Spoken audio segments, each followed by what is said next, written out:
Welcome students to smart study with Saurabh. मैं सौरभ आज आपको क्लास 10 से लाइट चैप्टर जो है उससे रिलेटेड कुछ कोर कॉन्सेप्ट्स के बारे में डिस्कशन करूंगा। एक दो न्यूमेरिकल्स आपको बढ़िया से बताऊंगा और उन्हीं पॉइंट्स पे डिस्कशन करूंगा जो टू द पॉइंट एग्जाम में पूछे जाते हैं, ताकि लास्ट मोमेंट में आपकी तैयारी को और अच्छा मैं तैयार करवा सकूं। उम्मीद है आपको मेरे वीडियोस अच्छे लगते होंगे। आपको मैंने मैथ की प्लेलिस्ट दी है, काफी चैप्टर्स का डिस्कशन किया है। इधर काफी दिनों से मैं वीडियो नहीं ला पाया, कुछ दिक्कतें थी मेरे साथ, ठीक है। तो आज जो है मैं आपको लाइट से रिलेटेड चैप्टर में कुछ कॉन्सेप्ट्स बताऊंगा।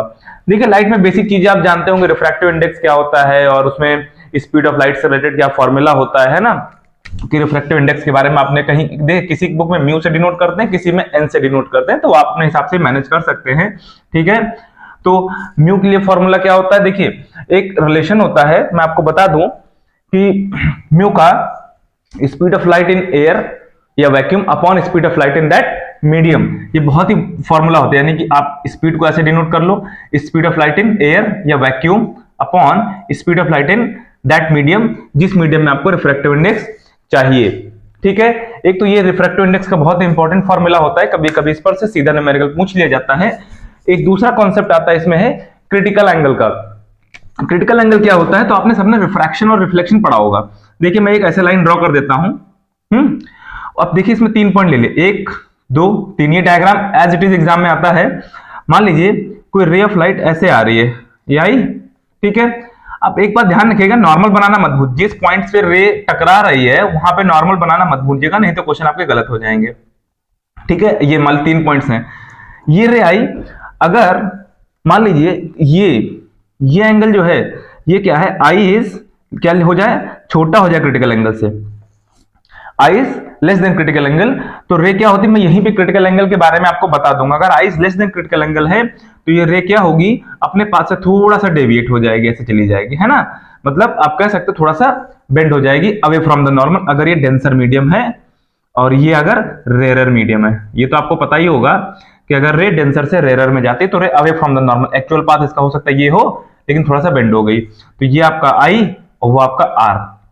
अब मान लीजिए थोड़ा सा बड़ा कर दे और इंसिडेंट एंगल को क्रिटिकल एंगल के बराबर जब कर देते हैं, तो क्या होता है, जो रे ऑफ लाइट आती है ऐसे आई है यहाँ पे, वो इतना रिफ्रैक्ट हो जाती है कि वो इसी सरफेस पे चली जाती है, इस वाले सरफेस पे। यानी कि उसके लिए एंगल ऑफ जो रिफ्रैक्शन होता है वो 90 डिग्री हो जाता है। यही क्रिटिकल एंगल की डेफिनेशन बन जाती है कि क्रिटिकल एंगल क्या होता है। Critical angle is the incidence angle, या कह सकते हैं कि क्रिटिकल एंगल इंसिडेंट एंगल का एक बहुत ही स्पेशल केस होता है, जिसमें क्या है कि जो एंगल ऑफ रिफ्रैक्शन है करस्पॉन्डिंग टू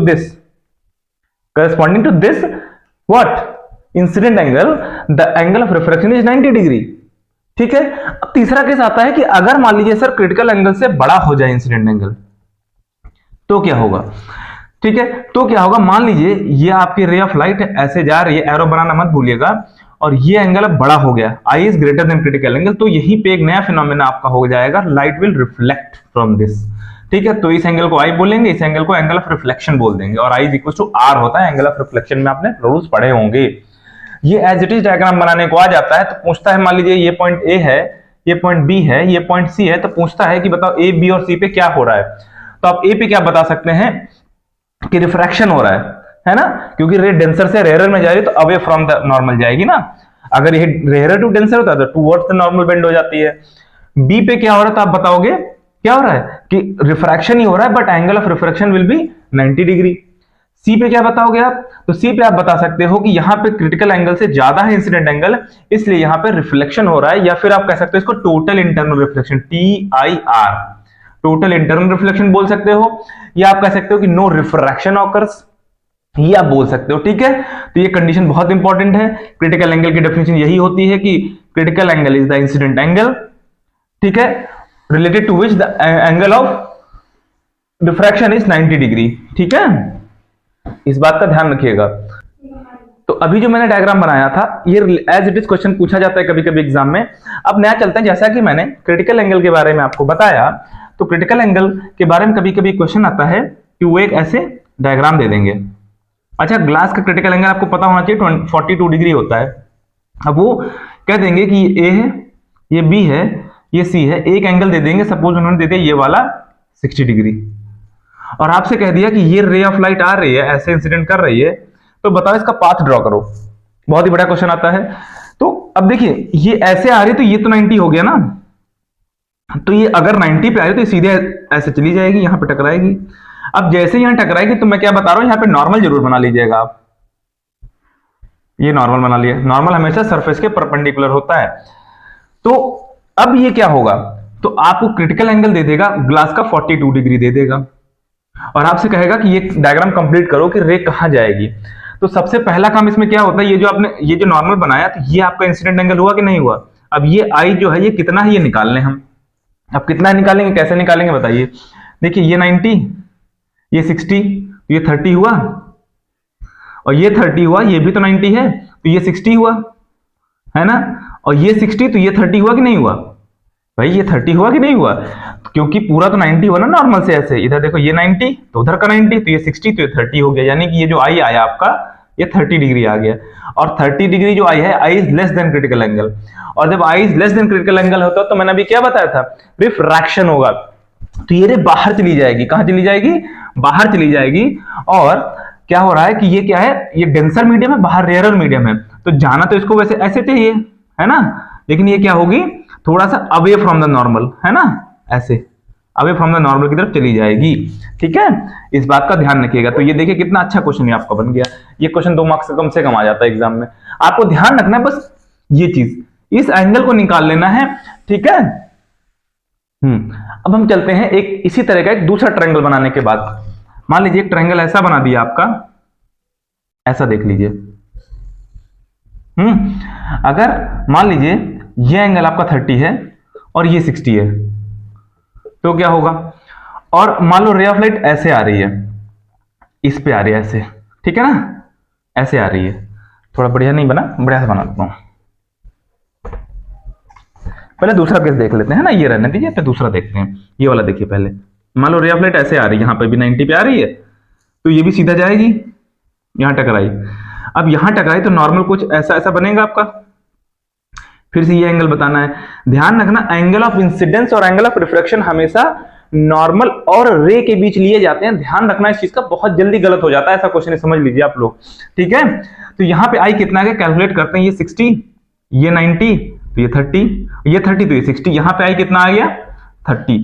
अगर कभी कभी ग्लास का क्रिटिकल एंगल 42 नहीं भी दिया है क्वेश्चन में, आप तब भी लेट करके चलेंगे, ग्लास का एंगल क्रिटिकल कितना होता है 42। तो 42 से अगर ज्यादा है की वैल्यू तो रिफ्लेक्शन होगा, और 42 से कम है आई की वैल्यू तो रिफ्रैक्शन होगा। यहां जो आई आएगा आपका वो 60 आया है ना, कितना आया, सॉरी 30 है तो हाँ 60 ही तो आया, तो 60 है which is I is greater then, तो अब क्या होगा यहाँ पे रिफ्लेक्शन होगा। क्या होगा इस प्रॉपर्टी के हिसाब से, रिफ्लेक्शन होगा, है ना। और रिफ्लेक्शन कितने एंगल पे होगा, अगर ये 60 आया तो 60 पे ही रिफ्लेक्शन होगा आपका। अच्छा एकदम एग्जैक्टली ऐसे तो होगा नहीं, कुछ ऐसा बनेगा आपका, हल्का सा टेढ़ा, है ना, हल्का सा, क्योंकि ये भी 60 दिखाना पड़ेगा आपको, ये भी 60, ये भी 60, और ये रे यहां आई। अब ये रे क्या, अब यहां पे नॉर्मल एक बना देते, ये मैं 30 डिग्री रेस कर रहा हूं, है ना, यहां पे तुरंत फिर से नॉर्मल बना दीजिए। और ये एंगल आप देखिए कितना होगा, ये एंगल अब इतना जरूर कन्फर्म है 42 से कम आएगा ये। ठीक है, ये नॉर्मल मैंने बनाया, ध्यान रखिएगा। तो ये क्या होगा, वैसे तो ये सीधी जानी चाहिए, लेकिन डेंसर से रेयर जाए तो अवे फ्रॉम द नॉर्मल, इसको थोड़ा सा आप दिखा देंगे, ऐसे रे चली जाएगी।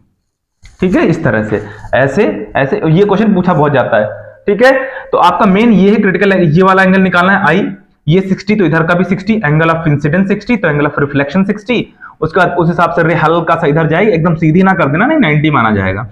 यहां हल्का बेंड, मतलब थोड़ा सा मुड़ गई और ये ऐसे निकल गई। ठीक है, ये क्वेश्चन भी बहुत पूछा जाता है। उसके बाद एक और ऐसा ही क्वेश्चन आ जाता है जिसमें एकदम वापस हो जाती है लाइट। ठीक है, देखिए ये हमने बनाया आपके लिए। मान लीजिए रे ऑफ लाइट ऐसे आ रही इस सरफेस पे, ऐसे यहां 90 पे आई तो वो सीधे यहां टकराती है, ऐसे टकराएगी, टकराई, तो यहां पे हम नॉर्मल ऐसे ऐसे बना दें। एंगल कितना देखो, ये 45 है, ये सारे 45 है, ठीक है, ये 45, ये भी 45, ये आइसोसेलेस राइट एंगल ट्रायंगल आप कह सकते हैं, ये 90, तो ये 45। अब देखिए ये 45 हुआ, ये पूरा 90, ये 90 हुआ तो ये भी 45, और ये 45 तो ये वाला 45, हमें क्या चाहिए, ये वाला, ये एंगल, ये आई है तो आई कितना आया 45 विच इज ग्रेटर देन 42, है ना।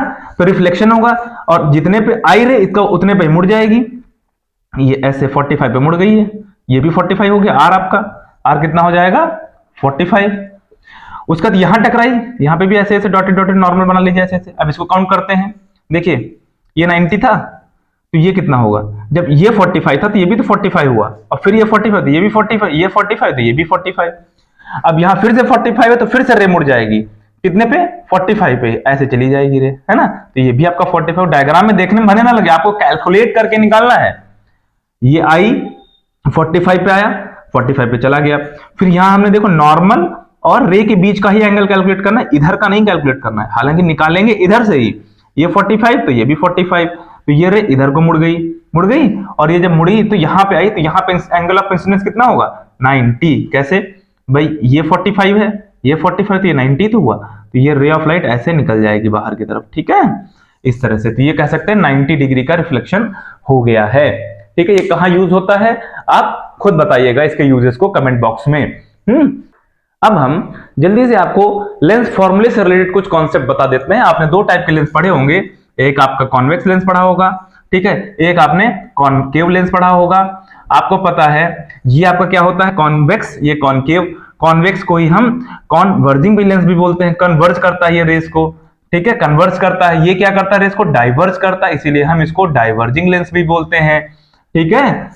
ये क्वेश्चन भी कभी कभी पूछ लेता है, कभी कभी सिंपल एक लाइन खींच देता है। मैं आपको बता देता हूं कि क्या करता है, कभी कभी वो सिर्फ एक लाइन खींच के क्वेश्चन पूछ लेता है। ऐसे ये क्या बना दिया, प्रिंसिपल एक्सिस, यहां पे एक लाइन ऐसे खींच दी, इसको दे दिया नाम L1 L2, और कह रही यहां पे कोई रे ऑफ लाइट, यहां पे ऑब्जेक्ट रखा हुआ है, या सिंपली रे आ रही है, और वो ऐसे थी और ऐसे चली गई, ऐसे आई और ऐसे चली गई। तो बताओ इसका नाम, इस लेंस का नाम क्या है। तो अब देखो ये रे अवे फ्रॉम द नॉर्मल, आप कह सकते हो मतलब दूर जा रही है, डाइवर्ज हो रही है, बाहर की तरफ जा रही, तो इस लेंस का नाम क्या हो जाएगा, कॉनकेव। क्या हो जाएगा, कॉनकेव लेंस।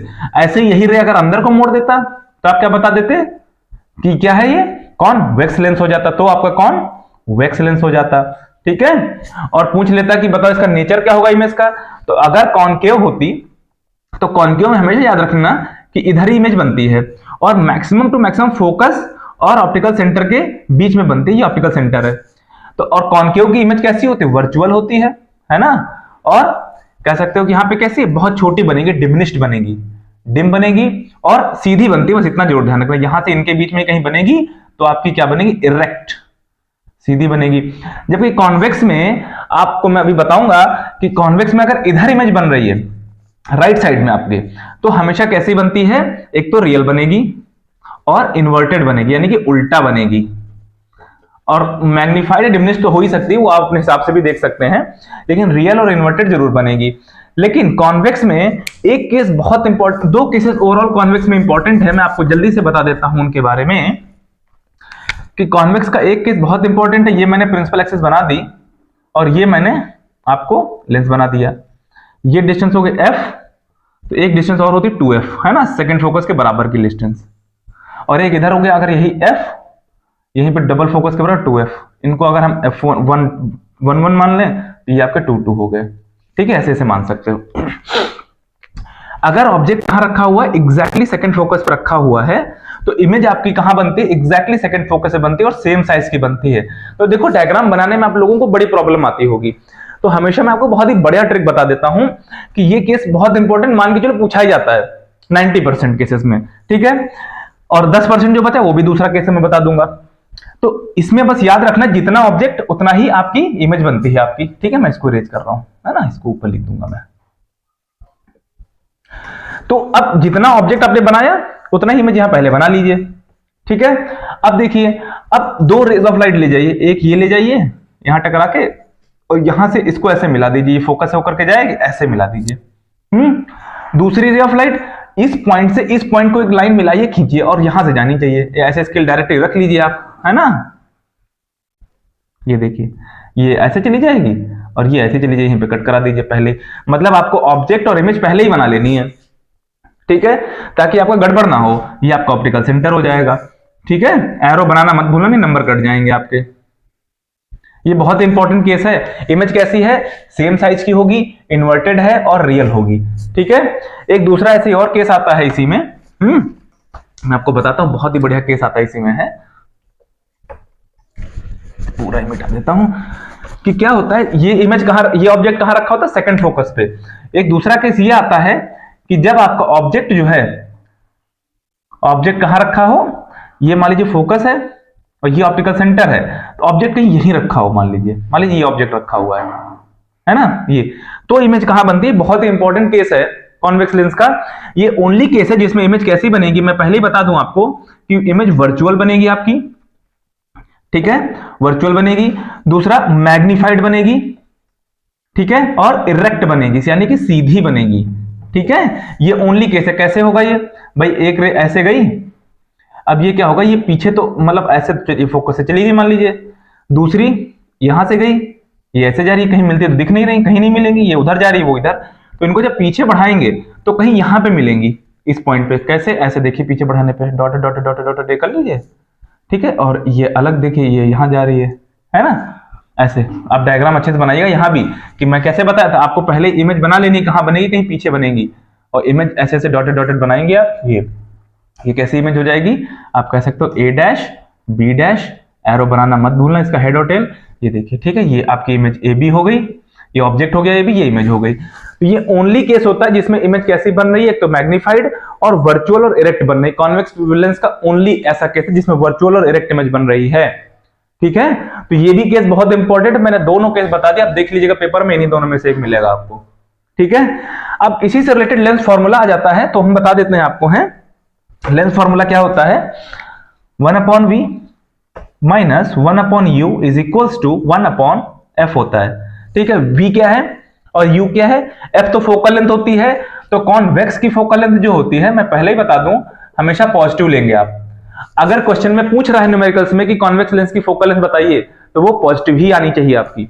तो कॉनकेव की क्या हो जाएगी, कॉनकेव की अगर आपसे पूछ रहा है तो वो हमेशा नेगेटिव ही आएगी, ध्यान रखना, ठीक है।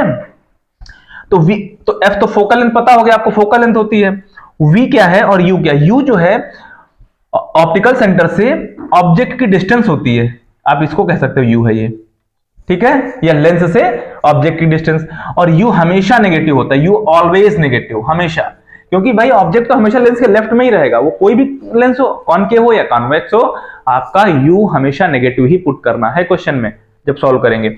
v आपका क्या है, v आपका जो है वो आपकी इमेज की डिस्टेंस है, कहां से, लेंस से। अगर इमेज इधर है तो v भी नेगेटिव हो जाएगा, और अगर इमेज उधर है तो v आपका पॉजिटिव हो जाएगा। तो आप दिमाग लगाइए, कॉनकेव लेंस की अगर बात हो जाएगी, जैसे न्यूमेरिकल आप देखेंगे, कॉनकेव लेंस की बात हो रही है, तो कॉनकेव में इमेज और ऑब्जेक्ट दोनों ही लेफ्ट में होते हैं, तो उसका v भी नेगेटिव और u भी नेगेटिव, काम खत्म। आपको ना साइन कन्वेंशन को पढ़ना है ना कुछ पढ़ना है, बस एक दो फॉर्मूले मैं आपको बता दे रहा हूं, इतना पढ़ लीजिएगा।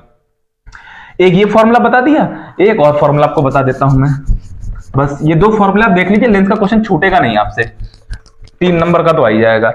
एक ये फॉर्मूला, एक होता है मैग्निफिकेशन का formula, height of image upon height of object is equals to v upon u। बस आप ये फॉर्मूला और ये फॉर्मूला, ये दो फॉर्मूले अच्छे से रट लीजिए, कोई भी क्वेश्चन नहीं छूटेगा। मैं अभी आपको करके बताऊंगा न्यूमेरिकल्स कैसे होते हैं, बस आपको मन में ध्यान रखना है। जो रे डायग्राम्स आपके सिलेबस में है, कॉन्वेक्स में 6 रे डायग्राम्स हैं, मोस्टली वही पूछे जाते हैं, कॉनकेव में तो 2 ही बनते हैं, मैंने बता दिए। अगर वो रे डायग्राम्स आपके मन में हैं, आपने पढ़ रखे हैं, तो आप यकीन मानिए कि न्यूमेरिकल्स आपके यूं ओरल हो जाते हैं। आप देखिएगा कैसे, ये फॉर्मूला ध्यान रखिए, एम क्या है, मैग्निफिकेशन आपको आ रहा होगा स्क्रीन पे आपकी, कि कॉनकेव लेंस की बात कर रहे हैं, कि मान लीजिए कॉनकेव लेंस है ना, लेंस देख लीजिएगा, अपने हिसाब से बना लीजिएगा। तो कह रहे हैं कि इसकी फोकल लेंथ 15 है, हमने अभी बताया था कॉनकेव लेंस की फोकल लेंथ हमेशा नेगेटिव ले लेंगे। और कह रहे हैं कि बताओ कि ऑब्जेक्ट को कहां रखा जाए कि जो इमेज बने वो 10 सेंटीमीटर फ्रॉम लेंस बने। बिल्कुल ऐसी लैंग्वेज है, क्वेश्चन पढ़ लीजिए अच्छे से। तो जैसे कॉनकेव लेंस आया, हमने अभी आपको बताया था कि इमेज मतलब इसका फोकल लेंथ भी नेगेटिव होता है, इसका u तो नेगेटिव होता ही है सबका, इसका v भी नेगेटिव, क्योंकि इसकी इमेज इधर ही बनती है। तो v आपका जो है वो 10 सेंटीमीटर दिया है फ्रॉम द लेंस, ये आपका -10 ले लेंगे। अब लेंस फॉर्मूला अप्लाई कर दीजिए, 1/v minus 1/u is equal to 1/f, और ऑब्जेक्ट भी इधर ही तो होगा, तो आपको पहले ही याद आ जाना चाहिए कि u आपका नेगेटिव आएगा। देखते हैं करके, 1/v दैट इज माइनस का 1/10 minus 1/u is equal to minus का 1/15 हो गया। ओके ना, पूरे को माइनस से सिंप्लीफाई कर दीजिए, तो और इधर 1 अपॉन क्या हो जाएगा 10 plus 1 upon u is equal to 1 upon 15। ठीक है, इस 1 अपॉन 10 को उधर ले जाओ तो क्या आएगा 1 upon u is equal to क्या आएगा 1 अपॉन 15 माइनस 1 अपॉन 10। एलसीएम आ जाएगा 30, तो ये हो जाएगा 2, ये हो जाएगा 3, है ना। तो ये आ गया माइनस का 1 upon 30 is equal to 1 upon u. तो 1 अपॉन यू आया माइनस 1 अपॉन 30, तो यू कितना आ जाएगा आपका माइनस 30। देखो आया कि नहीं आया, नेगेटिव आया, इसका मतलब सही आंसर है। दूसरा इसी में देखिए पूछ रहा था मैग्निफिकेशन बताओ, तो m का फॉर्मूला अभी मैंने बताया था m is equal to v upon u. क्या बताया था, v अपॉन यू। v कितना है, v आपका है -10, तो -10। u कितना है -30, तो आपका -30 हो गया। ये कट पिट के आ गया 1 अपॉन 3, यानी कि आप कह सकते हो 0.33 करके आएगा। ठीक है, मैग्निफिकेशन को कोई यूनिट नहीं होगी। अब देखो 0.33 का मतलब क्या, अगर m की वैल्यू ग्रेटर देन 1 आए तो इमेज मैग्निफाइड होगी, इज इक्वल टू 1 आए तो सेम साइज की होगी, और अगर लेस देन 1 आए m की वैल्यू तो इमेज जो है वो डिमिनिश्ड है। ठीक है, तो 0.33 आ रही 1 से छोटा है, तो आप ये कह सकते हो कि इमेज डिमिनिश्ड है। और मैंने तो पहले भी आपको इसके कैरेक्टर बता रखे हैं कि इधर इमेज बनेगी और इधर जो बनती है वो कैसी बनेगी। देखो ये m पॉजिटिव आ रहा है, तो m पॉजिटिव का मतलब जो होता है, अगर m आपका पॉजिटिव आ रहा है तो इमेज कैसी होगी, इरेक्ट होगी। क्या होगी, इरेक्ट होगी। और दूसरा इधर बनती है कॉनकेव है, तो आपकी वर्चुअल तो होगी ही, ये भी आपको पता है। और डिमिनिश्ड हो गई, ये आपका 1 नंबर तो यहां से मिल जाता है। ठीक है, कितना बढ़िया क्वेश्चन है, ये हो गया आपका। देखिए एक और क्वेश्चन आ रहा है आपके पास कि एक 4 सेंटीमीटर टॉल ऑब्जेक्ट है जो कि कॉन्वेक्स लेंस से 24 सेंटीमीटर के डिस्टेंस पर रखा हुआ है, और कह रहा है उसकी फोकल लेंथ 8 है, तो बताइए। ये हो गया प्रिंसिपल एक्सिस, ये मान लीजिए लेंस हो गया आपका। ठीक है, अब कह रहा है 4 सेंटीमीटर टॉल ऑब्जेक्ट है, मान लीजिए 4 सेंटीमीटर, तो ये इसकी हाइट दे दी आपकी। ठीक है ना, और कह रहा है कि 24 सेंटीमीटर रखा हुआ है, यानी कि आपको क्या दे दिया, u दे दिया, और u हमेशा नेगेटिव होता है। और फोकल लेंथ इसकी कितनी दे दी आपको, 8 दे दी। कॉन्वेक्स है तो पॉजिटिव होगी, तो u और f मालूम है, v निकाल लें, तो 1 upon v minus 1 upon u होता है, तो माइनस माइनस प्लस का 24 हो गया, ये इज इक्वल टू 1 अपॉन 8 हो गया। तो यहां से 1 अपॉन v कितना आ जाएगा, 1 अपॉन 8 माइनस 1 अपॉन 24, एलसीएम लेंगे 8 और 24 का, तो 24 आएगा। ठीक है, और यहां 3 माइनस 1, तो 2 अपॉन 24 आ गया, कट करेंगे तो 1 अपॉन 12 आ गया, तो आपका v कितना आ गया 12 सेंटीमीटर। देखिए पॉजिटिव आया, इसका मतलब इमेज इधर कहीं बन रही है। और जब कॉन्वेक्स में इमेज इधर बनती है तो कैसी होती है, तो मैंने बताया था एक तो रियल होगी, दूसरी इन्वर्टेड होगी। ठीक है, अब मैग्निफिकेशन से पता लग जाएगा कि कैसा है, मैग्निफाइड है कि डिमिनिश्ड है। m is equal to v upon u, v कितना है आपका -24। ठीक है, एज इट इज पुट करेंगे -24, और v कितना है आपका 12 है, 12 2 देखिए m कितना आ गया -2 आ गया, तो माइनस साइन क्या बताता है, इमेज इन्वर्टेड है। 2 क्या बताता है, इमेज मैग्निफाइड है। ठीक है, और रियल तो होती ही है। कितना बढ़िया क्वेश्चन आपका लग गया। तो इस तरह के और क्वेश्चंस के लिए हमारे और वीडियोस को आप देख सकते हैं, और घर पे भी इस तरह के क्वेश्चंस की प्रैक्टिस कीजिए। और उम्मीद करते हैं अगर आपको वीडियो अच्छा लगा हो तो प्लीज मेरे वीडियो को लाइक कीजिएगा, शेयर कीजिएगा और मेरे चैनल को सब्सक्राइब कीजिएगा। Thank you.